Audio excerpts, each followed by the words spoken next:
Il y a des douleurs qu'on apprend à taire tellement bien qu'elles finissent par parler à notre place. Ton corps a trouvé un langage, brutal parfois, incompréhensible souvent, mais jamais sans raison. Les compulsions alimentaires, la boulimie, l'hyperphagie ne sont pas des erreurs de fabrication, des ennemis à abattre. Ce sont les gardiens d'un ordre vital, des réponses intelligentes à quelque chose de trop lourd à exprimer autrement. Il n'y a rien à déchiffrer, ton système ne cherchait pas à te dire quelque chose. Il cherche juste à te maintenir en équilibre coûte que coûte. Je m'appelle Kitri et chez Boulimie Miracle, on ne combat pas les troubles alimentaires. On restaure l'équilibre pour qu'il n'ait plus besoin d'exister. Bienvenue dans le 4e épisode du podcast Boulimie Miracle. Dans cet épisode, nous allons voir ensemble sur quel levier, concrètement, est-ce que tu as une marge de manœuvre pour guérir définitivement des troubles alimentaires et peut-être aussi un éclairage sur pourquoi est-ce que tu as peut-être tout essayé pour t'en sortir et pourquoi est-ce que tu te retrouves toujours dans cette spirale. Je t'invite à écouter les épisodes précédents dans lesquels j'ai partagé les mécanismes conscients et inconscients qui ont conduit les troubles alimentaires. Ça t'aidera à mettre en lumière cet épisode. Mais je vais surtout insister sur quel levier est-ce que tu as une marge de manœuvre et pourquoi peut-être que, comme moi, tout ce que tu as expérimenté d'un point de vue thérapeutique n'a pas fonctionné. Et souvent, on a tendance à se dire j'ai essayé l'hypnose, ça marche pas, j'ai essayé le FT, ça marche pas, j'ai essayé le MDR, ça marche pas, ces outils marchent pas, etc. Tout simplement parce qu'on ne comprend pas en quoi est-ce que l'outil s'imbrique dans une spirale beaucoup plus globale. Et donc, dans cet épisode, j'ai vraiment à cœur de te transmettre concrètement sur quoi est-ce que tu as une marge de manœuvre avec des éléments concrets pour guérir. Et pour guérir de manière durable et définitive. On l'a vu, le trouble alimentaire, c'est une spirale qui s'auto-entretient. À plus large titre, les addictions sont une spirale qui s'auto-entretient. Et donc, oui, il est possible de vivre toute sa vie dans cette spirale. Mais si on œuvre sur l'ensemble des piliers, sur l'ensemble des leviers qui auto-entretiennent cette spirale, on a aussi la possibilité de s'en défaire, et cela de manière définitive. Quand la spirale est renversée, elle ne s'entretient plus et donc il n'y a plus besoin des symptômes. Ça n'est pas un voyage de lutte contre le symptôme. Tant que le symptôme est là, c'est qu'il a une raison d'être, c'est qu'il a une fonction, c'est qu'il permet un retour à l'équilibre. Et donc là, ce qui va être intéressant, c'est simplement de se concentrer sur les piliers qui entretiennent la spirale pour œuvrer sur ces piliers et qu'à un moment donné, la spirale n'entretienne plus le symptôme jusqu'à ce que le symptôme s'effrite de lui-même. On l'a vu, la première chose qui conduit au trouble alimentaire, c'est un système nerveux dans un état d'alerte. C'est un système nerveux qui reçoit de manière constante un signal de danger. Et quand le système nerveux reçoit de manière constante un signal de danger, il va chercher à nous distraire de l'inconfort ressenti. Et pour cela, il va débrancher la partie supérieure du cerveau qui a la faculté de réfléchir pour agir de manière automatique et nous maintenir en vie. Il n'y a pas de problème avec ce fonctionnement, le problème survient lorsqu'il ne retrouve jamais d'état de sécurité et qu'on est sans cesse en train de se distraire. C'est ce qui se passe dans le cas des addictions. Alors, comment peut-on œuvrer sur le système nerveux ? Il y a une grande mode en ce moment qui est la théorie polyvagale, qui est accessoirement des connaissances qui datent des années 90, donc ça n'a rien de nouveau. Maintenant, il y a des choses qui sont très intéressantes dans cette théorie et dans cette théorie polyvagale, et donc on va pouvoir s'en inspirer pour restaurer le système nerveux. Je vais vous donner quelques petites astuces, mais on va voir aussi que c'est pas qu'avec des exercices, c'est pas qu'avec les éléments de la théorie polyvagale qu'on restaure son système nerveux, c'est avant tout à travers un changement de posture dans le quotidien, et c'est pour ça que la guérison doit se passer à chaque instant de la journée et non pas pendant des séances thérapeutiques provisoirement chez des thérapeutes. Ça peut aider, mais ce qui fait qu'on guérit, c'est un changement d'état d'être, un changement de posture dans sa vie quotidienne. Donc, le système nerveux, si on reprend la théorie polyvagale, ce qui est intéressant de savoir, c'est que ce système, il existe, selon cette théorie, 3 états. Un état de sécurité, un état dans lequel on peut se sentir en lien avec les autres, un état dans lequel on se sent à sa place, un état dans lequel on se sent en sécurité, on se sent complet, on n'a pas besoin de compulser et surtout, on a cette faculté à pouvoir réfléchir avant d'agir parce qu'on est sécure.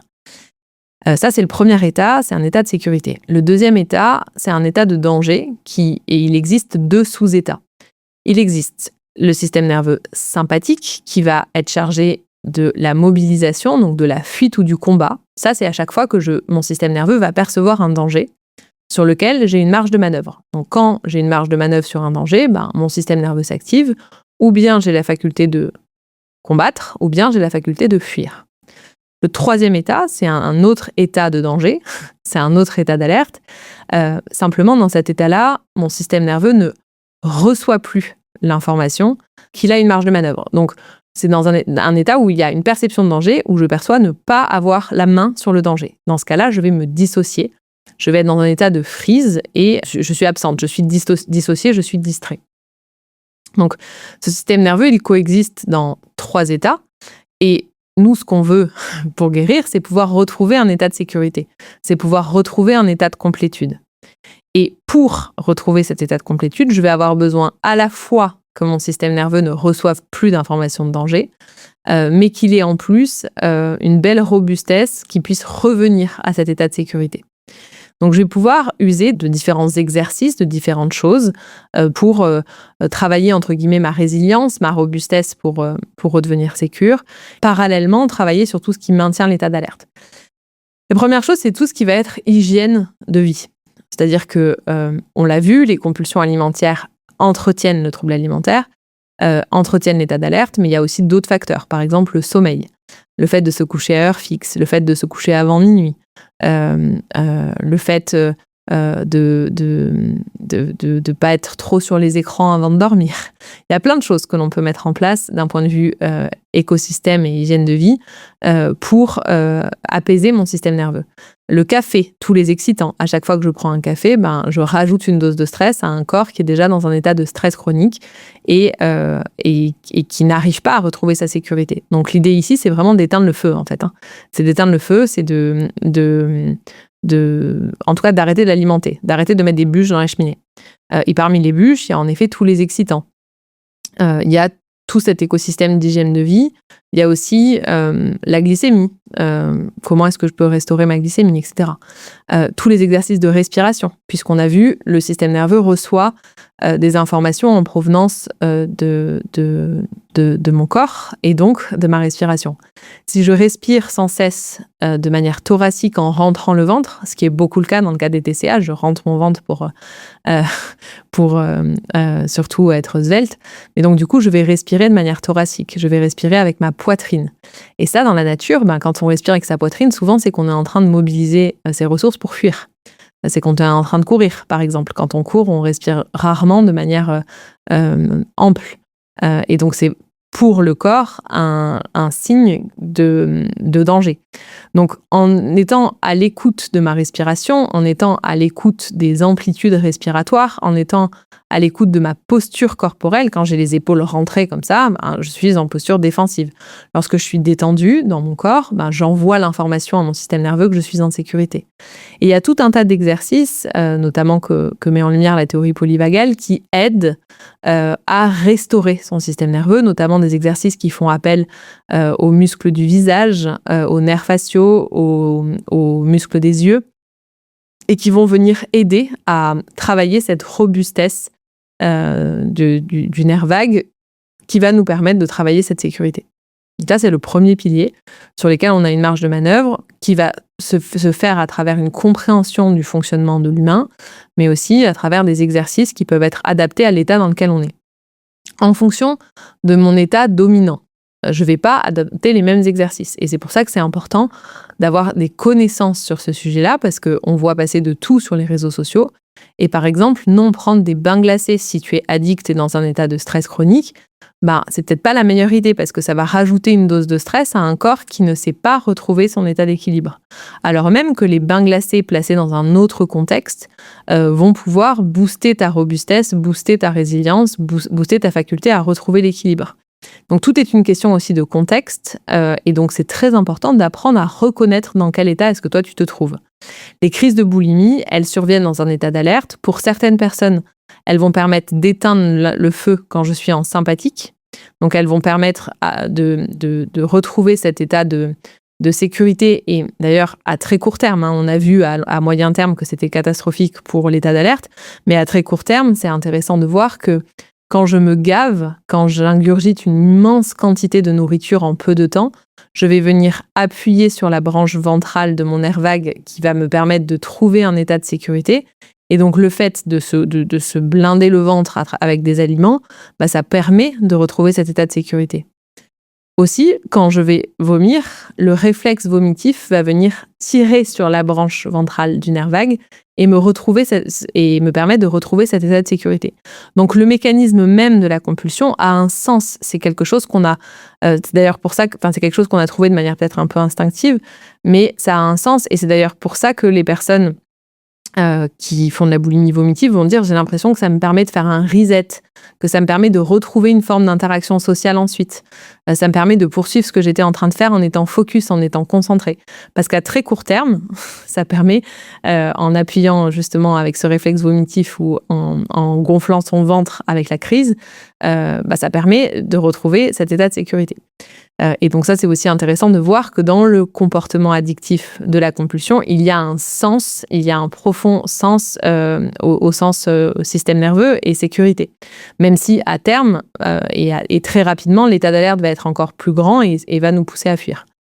Donc le premier pilier, ça va vraiment être de travailler sur le système nerveux, d'apprendre à connaître les différents états, d'apprendre à répondre aux différents états. Et donc, la crise de boulimie peut me permettre de retrouver de la sécurité lorsque je suis en sympathique et donc lorsque je suis dans le combat ou dans la fuite. Mais la crise de boulimie peut aussi me permettre de renouer avec l'environnement, avec le concret, lorsque je suis dissociée, lorsque je suis dans un état qu'on appelle parasympathique dorsal.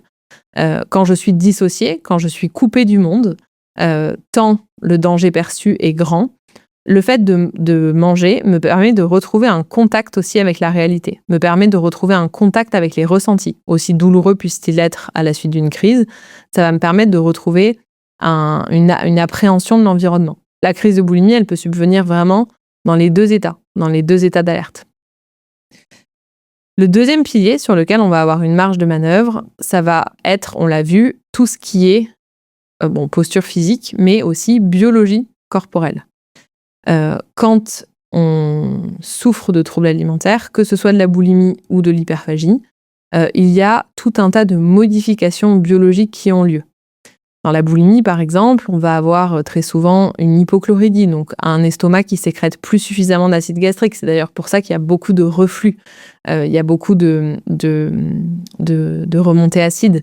Et en réalité, le paradoxe, c'est que c'est parce que l'estomac s'épuise, a épuisé ses ressources et ne sécrète plus suffisamment d'acide gastrique. Le système digestif est grandement abîmé parce qu'il reçoit des informations très contradictoires. Je mange, on me reprend, je sécrète de l'insuline, il n'y a rien qui rentre dans mes cellules parce c'est très compliqué pour le corps. Et donc, il peut y avoir aussi des dysbioses, il peut y avoir des SIBO, il peut y avoir des modifications de la thyroïde. Il y a tout un tas de conséquences d'un point de vue biologique du trouble alimentaire liées au comportement qui vont exacerber l'état d'alerte puisque dérégler le corps. Et donc, notre corps va placer beaucoup de ressources à se maintenir en vie, à se maintenir dans un état d'équilibre. Et en restaurant tout cet écosystème biologique, que ce soit de la boulimie, que ce soit de l'hyperphagie, on va pouvoir aider à sécuriser le système nerveux. L'idée, c'est pas d'être au régime, pas du tout, mais il y a des choses qu'on peut implémenter d'un point de vue alimentaire, il y a des choses qu'on peut aussi implémenter parfois d'un point de vue médicamenteux, et c'est pour ça que c'est aussi important d'avoir des bilans complets lorsqu'on souffre de ces troubles alimentaires. Et je sais que c'est difficile d'en parler autour de soi, c'est difficile d'en parler même aux professionnels de santé, mais c'est extrêmement important de le faire parce que il y a des conséquences qui sont immenses à tout niveau de l'organisme. Le comportement alimentaire a des conséquences à tout niveau, et ces conséquences à tout niveau exacerbent l'état d'alerte qui exacerbe les symptômes. Donc c'est vraiment très important d'œuvrer sur ce pilier de la biologie du corps, puisque, en plus, en termes de fibres, le système nerveux reçoit beaucoup plus d'informations en provenance du corps qu'en provenance de l'environnement. Donc, c'est vraiment un pilier à ne pas occulter, celui-ci. Le troisième pilier sur lequel il y a un apprentissage à avoir, et c'est un apprentissage qui va se faire par des exercices, mais surtout dans le quotidien, c'est réapprendre à incarner son corps, réapprendre à ressentir ce qui se passe dans son corps. Pourquoi ? Parce que quand on s'anesthésie, quand on compulse, on se distrait du ressenti corporel. Sauf qu'à force de se distraire, on est dissocié, on n'est plus présent. Mais ce corps, il nous envoie des informations inconfortables, c'est celles-ci qu'on cherche à fuir à travers les addictions, mais il nous envoie aussi plein d'informations qui sont liées à notre intuition, qui sont liées à notre raison d'être, qui sont liées à nos valeurs intrinsèques essentielles, qui sont liées à ce qui nous inspire. Et donc ce corps, on a besoin de l'habiter pour ressentir et retrouver la voie qui nous inspire. Et trouver la voie qui nous inspire et vivre en adéquation avec cette voie-là. Et en fait, à mesure qu'on s'est coupé à travers les symptômes addictifs, on s'est aussi coupé de notre intuition. On s'est aussi coupé de tous les merveilleux messages qui nous servent de guide au quotidien. Donc, il va y avoir vraiment un apprentissage à avoir de « je reviens habiter mon corps ». Et j'ai besoin d'habiter mon corps pour vivre. Et tant que je ne serai pas en mesure d'être là, présente avec les inconforts qui me traversent, je serai sans cesse en train de fuir et de me distraire. Et donc, c'est un prérequis à tout changement, l'apprentissage de revenir. Et cet apprentissage de revenir dans son corps, il est progressif, c'est-à-dire que une personne qui a 10, 20, 30, 40 ans de boulimie ou d'hyperphagie derrière elle, elle va avoir besoin d'un peu de temps avant de se réapproprier ce qui se passe dans ce corps. À terme, c'est d'ailleurs indispensable d'être présent dans son corps pour ressentir la faim, la satiété, les signaux en lien avec l'alimentation. Mais c'est peut-être les derniers à revenir, ceux-là, on n'en est pas là. Déjà, pouvoir renouer avec ce qu'on appelle l'interoception, avec tous les signaux que le corps renvoie au quotidien petit à petit, c'est primordial. C'est comme en sport. Au début, on va tenir peut-être quelques secondes seulement pour être présent dans ce corps. Et puis à terme, on va pouvoir tenir plusieurs minutes, voire plusieurs heures. Et le but, c'est quand même de finir par vivre dans son corps et de capter l'inverse, de capter quand on se déconnecte de lui. Et ça, c'est vraiment un pilier qui est indispensable parce qu'on a besoin d'être présent dans son corps pour se reprogrammer dans le quotidien. Tant qu'on ne peut pas vivre les inconforts du quotidien, on s'en distrait et on renvoie l'information au système nerveux qu'on est en danger. Donc on exacerbe ces traumatismes. Si par contre, à chaque fois que c'est inconfortable, on peut être présent avec l'inconfort dans son corps, on guérit, puisqu'on renvoie l'information qu'on est en sécurité, même si c'est inconfortable, et qu'on n'a plus besoin de fuir. Et donc le système nerveux, la fois d'après, va envoyer un signal qui sera moins important, puisqu'il aura pu le vivre une première fois. Ça, c'est quelque chose qu'on a tous vécu, simplement par le fait de vivre sur Terre, et c'est quand même extraordinaire de se dire qu'on peut guérir juste en vivant dans son corps. Par exemple, si quand vous étiez petit, réciter une poésie à l'école et parler en public, c'était très inconfortable, peut-être qu'à force, au fil des années, à mesure que vous avez été confronté à ces expériences, c'est de plus en plus facile pour vous de vous exprimer face aux autres. C'est tout simplement ce processus qui a eu lieu, comme vous avez pu être présent dans votre corps à mesure que vous avez vécu des expériences qui étaient codées comme dangereuses, votre système nerveux a dépolarisé la charge et a enregistré que ce qui avait été perçu comme dangereux par le passé ne l'est pas tant que ça, puisque aujourd'hui, je suis en mesure de traverser l'inconfort lié à cette épreuve, à tel point que l'inconfort ne se manifeste peut-être même plus. Donc ça, c'est le troisième pilier. Le quatrième pilier, ça va être un apprentissage à s'observer. C'est un petit peu comme si on était un acteur. On est un acteur qui joue plein de rôles. Et ces rôles ne sont pas tous joués depuis la même intention. On joue plein de rôles, par exemple. Moi, je joue la thérapeute, je joue la maman, je joue l'amie, je joue l'épouse. Enfin, on a tous plein de rôles. Et ce qui compte, c'est de se demander, tous les rôles que je joue, depuis quel espace intérieur est-ce que je les joue ? Est-ce que je joue ces rôles par peur, par quête d'idéal ? Ou est-ce que je joue ces rôles parce qu'ils sont inspirants pour moi, parce que je me sens à ma place, parce que je me sens nourrie dans ce que je fais. Et à chaque fois que je joue un rôle par peur ou par quête d'idéal, je me rends malade. Je me rends malade parce que je renvoie l'information que j'ai besoin de fuir, je reçois l'information que j'ai besoin de poursuivre le plaisir, je me distrais de ce que je ressens dans mon corps, parce que souvent quand on joue ces rôles, c'est par un instinct ou une impulsion, et donc c'est pas par intuition, c'est parce qu'on se distrait de quelque chose d'inconfortable ou qu'on poursuit le plaisir, illusoire du coup, le plaisir idéalisé. Et tous ces rôles du coup que je vais jouer dans mon quotidien vont avoir un impact sur ma guérison. C'est-à-dire que si je joue par peur toute la journée, je me rends de plus en plus malade. Si je joue par quête d'idéal toute la journée, je me rends de plus en plus malade.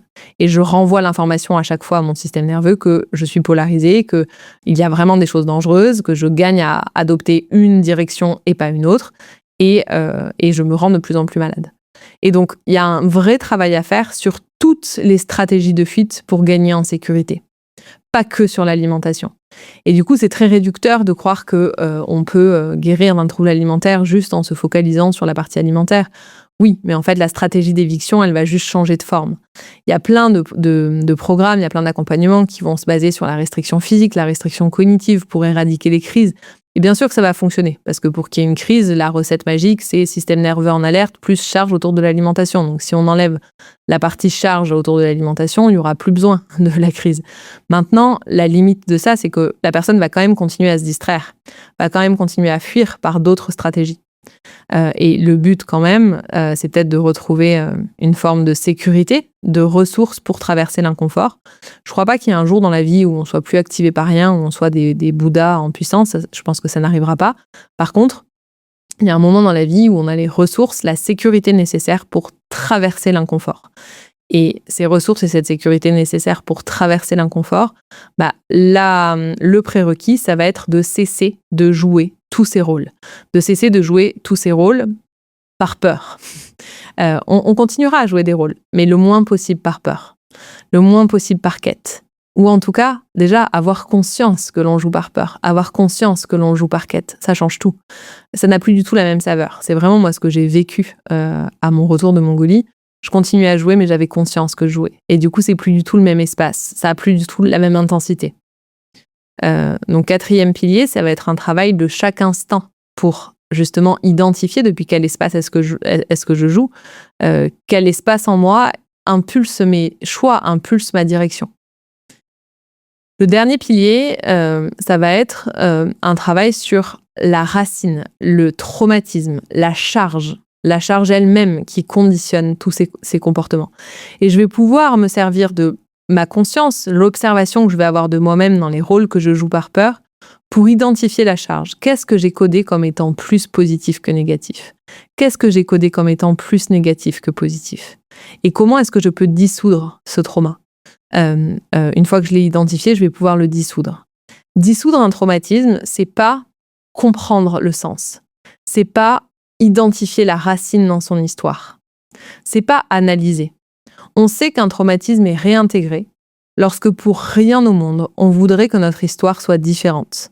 On sait qu'un traumatisme est intégré lorsque on a perçu qu'il y avait un apprentissage aussi important que la douleur reçue.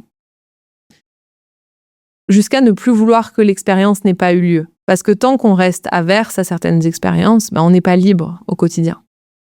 Et c'est très dur quand il y a eu des expériences très polarisantes, c'est extrêmement dur. Mais la réintégration d'un traumatisme, c'est quand le corps cesse de réagir, pas la tête. Et ça, c'est vraiment extrêmement important d'intégrer ça. On ne guérit pas en comprenant intellectuellement. On guérit par le corps. Et ce qui va nous faire dire qu'on a guéri, c'est la réaction de nos cellules face à une expérience. C'est pas l'intellect. Et on peut très bien se convaincre, et ça je le vois beaucoup. J'ai beaucoup travaillé sur mon histoire, je suis complètement à l'aise avec cette partie, j'ai pardonné, etc. Mais en réalité, le corps reste en réaction tant que le traumatisme n'est pas réintégré. Et donc on a vraiment besoin de faire un travail de réintégration des traumatismes pour guérir. Et ce travail de réintégration, on l'a vu, il peut se faire de manière thérapeutique en œuvrant sur ce pilier-là. Il peut aussi se faire simplement en étant présent à ce qui se passe dans son corps. Et c'est ça qui est extraordinaire, c'est qu'on peut guérir en étant présent, simplement en cessant de faire ce qui nous rend malade.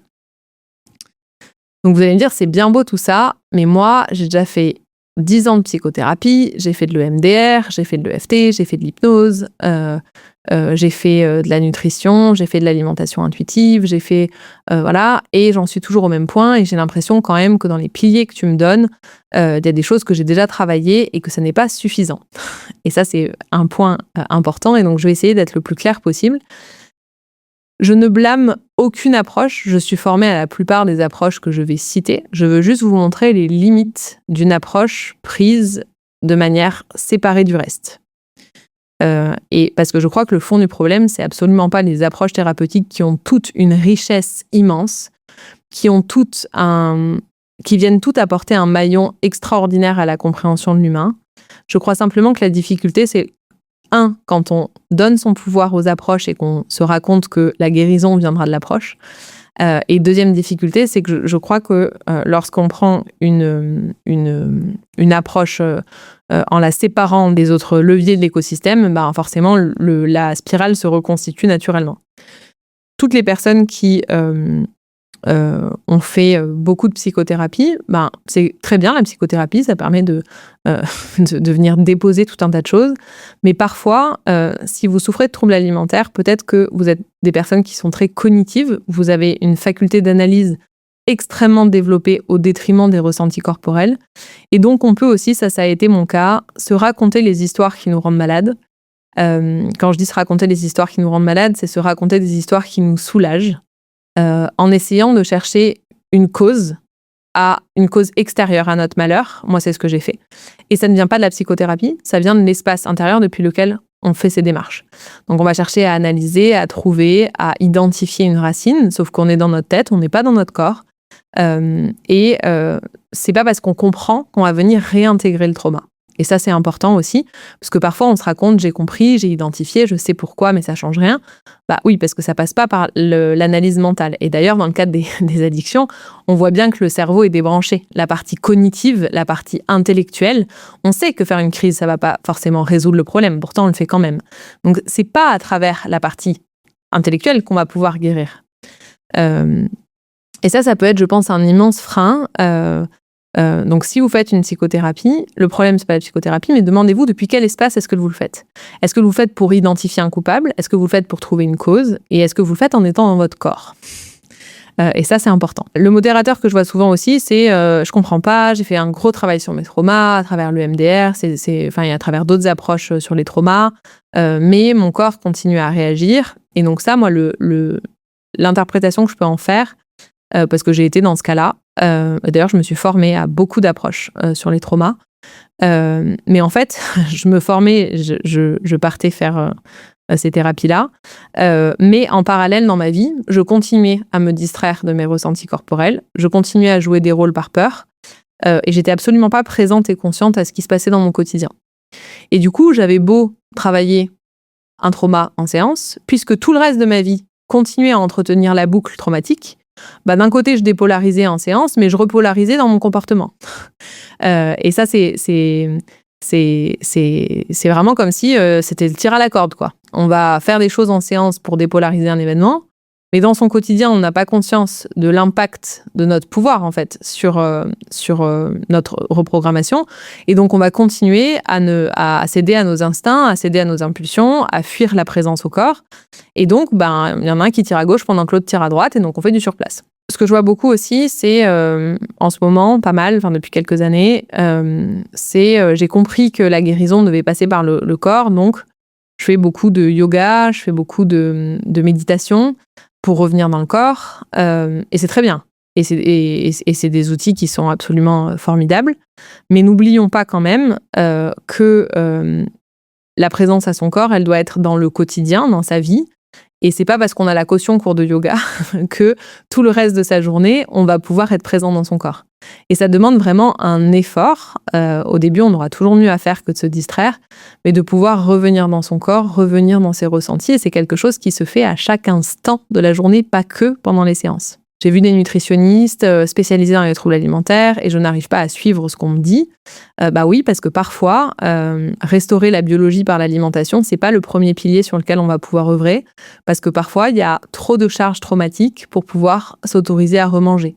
Parfois, il y a trop de charges traumatiques sur le fait de réintégrer certains aliments, de sortir de la restriction cognitive, de sortir de la restriction physique. Il y a parfois des étapes avant. Et les 5 piliers dont je vous parle, c'est des piliers qui fonctionnent comme un escargot, comme une spirale. C'est pas des piliers où c'est étape 1, étape 2, étape 3, étape 4, étape 5. C'est vraiment à chaque fois que j'œuvre sur un pilier, j'œuvre sur le reste. Et donc parfois, peut-être que vous avez suivi une approche nutritionnelle qui n'était pas adaptée à là où vous en étiez à ce moment-là, parce qu'il y avait d'autres choses à creuser en amont pour pouvoir implémenter l'approche alimentaire. Pour autant, c'est pas pour ça qu'elle ne sert à rien. Puisqu'on l'a vu, il y a vraiment une grande composante qui est biologique dans les troubles alimentaires. Et donc, ce qui est important, c'est de pouvoir œuvrer sur tout en même temps. et ne pas laisser de côté un élément. Garder du coup à l'esprit que ce qui fait que les choses fonctionnent ou pas, c'est vraiment Si on prenait l'exemple d'un légume qu'on fait pousser, ce qui fait qu'un légume va pousser, c'est pas que le fait de l'avoir bien planté. Et si ça marche pas, c'est pas la graine qui est mauvaise. C'est pas que la graine qui est mauvaise, ou ça vient pas forcément de la graine qui est mauvaise. Et donc, ce qui fait qu'un légume va pas pousser, si vous essayez de faire pousser des tomates en hiver, elles vont pas pousser. Le problème, c'est pas les graines. Le problème, c'est tout l'écosystème. Et c'est exactement pareil avec les outils thérapeutiques. Et souvent, il y a comme une envie d'être sauvé par un outil ou par une thérapie en nous. Et donc, on se tourne vers les outils comme si c'était ça qui allait être révolutionnaire. En se disant je vais essayer l'acupression, je vais essayer les soins énergétiques, je vais essayer mais on le voit comme quelque chose qui va nous sauver. Or, ce qui fait que la spirale se renverse, c'est toute une synergie entre la personne et ce qu'elle met en place. Le problème, c'est jamais l'outil. C'est peut-être que justement la posture n'était pas juste, c'était peut-être pas le moment, il y avait peut-être des étapes avant, etc. Et surtout, si on se lance dans une voie sans prendre en compte l'ensemble, la spirale se reconstitue. C'est-à-dire qu'on peut travailler sur ces traumas, on peut travailler sur le lien, on peut travailler sur la sécurité intérieure. Je pense à toutes les personnes qui font des thérapies de groupe, tout ce qui est approche de groupe, approche autour du lien, approche humaniste, etc. C'est formidable, on va travailler sur le lien. Mais pour travailler sur le lien, si on restaure en parallèle la biologie, ça va être encore plus puissant parce que ça va être encore plus facile d'être en lien et d'être vrai et de ne pas se couper. Et il n'y a pas des approches qui sont bonnes, des approches qui sont mauvaises. Il y a simplement un besoin de cohérence dans le parcours et un besoin de prendre en compte l'ensemble des leviers en même temps, de manière simultanée, pour que la spirale puisse être vertueuse, en fait.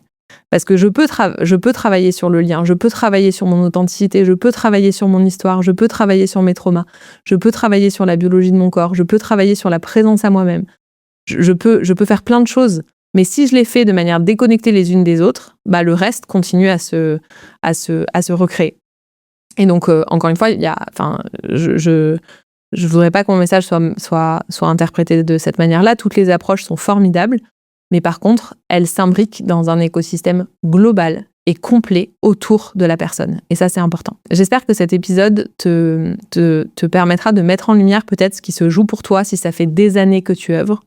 Peut-être que ça te permettra de questionner depuis quel espace est-ce que tu cherches une solution, quel pouvoir est-ce que tu as remis dans les thérapeutes, dans les programmes de coaching, dans les outils thérapeutiques, pour voir qu'en fait, peut-être que tu as déjà beaucoup de ressources et tu peux peut-être implémenter de manière simultanée tout ça pour guérir durablement et définitivement.